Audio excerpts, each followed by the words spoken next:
তোমরা কে কে বলো তো এইরকম পাট পাতার বড়া ভাজা খেতে ভালোবাসো? দেখো আজকে আমি তৈরি করব পাট পাতার বড়া। আর পাট পাতাগুলোকে ভালো করে বেছে ধুয়ে নিয়েছি, আর আগাগুলোকে এইরকম করে কেটে নিয়েছি। আর আমি ভাজবো, তার জন্য একটা ব্যাটার তৈরি করে নিয়েছি আমি গোবিন্দভোগ চাল আর 2 রকম ডাল দিয়েছি, মটর ডাল আর একটু মুসুরির ডাল দিয়েছি। দিয়ে দেবো স্বাদ মতো নুন, হলুদ আর সামান্য একটু লঙ্কার গুঁড়ো।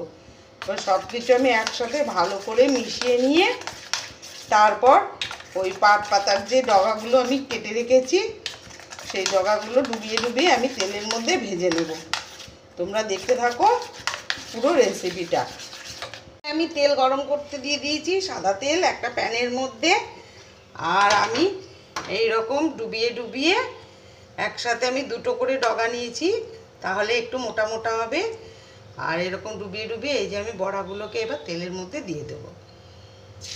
দেখো এইভাবে ডুবিয়ে আমি একসাথে 2টো করে নিয়ে তেলের মধ্যে ডুবিয়ে দেবো। গ্যাসের ফ্লেমটাকে একদম লোতে রেখেই আমার ভাজাগুলো ভাজতে হবে, তা না হলে গ্যাসের পুরো ফুল বাড়িয়ে দিলে তাহলে বড়াগুলো একদম কাঁচা কাঁচা ভেতরে থাকবে আর এদিকে ওপরটা পুড়ে যাবে। দেখো এক পিঠটা আমার ভাজা হয়ে যাচ্ছে, এবার উল্টে দিচ্ছি। আর আমি ডবল করে ভেজে নেব, ডবল কোট ভাজবো, তাহলে ভেতরটা একটু ভালো মতন ভাজা থাকবে আর কাঁচা থাকবে না। সবগুলোকে আমি একটু একটু করে উল্টে দিচ্ছি, আবার এই পিঠ ভেজে নিচ্ছি। দেখো আমার এই পাশটাও ভাজা হয়ে গেছে, এবার তুলে নিচ্ছি। আর বাদ বাকিগুলো আবার আমি ভেজে নেব, তারপর আমি আবার ডবল একবার ভেজে নেব। দেখো সবগুলো ভাজা হয়ে গেছে, এবার আমি ডবল কোট ভেজে নিচ্ছি। আর ডবল কোট ভাজলে খুব ভালো মচমচে হয়। এইভাবে আমি আবার ডবল করে ভেজে নিচ্ছি।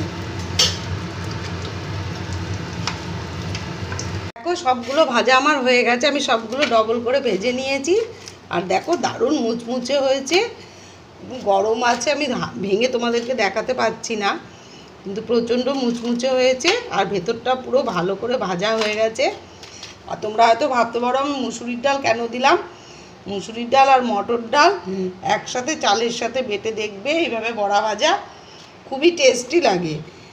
আর রেসিপিটা তোমাদের কেমন লাগলো একবার জানাবে।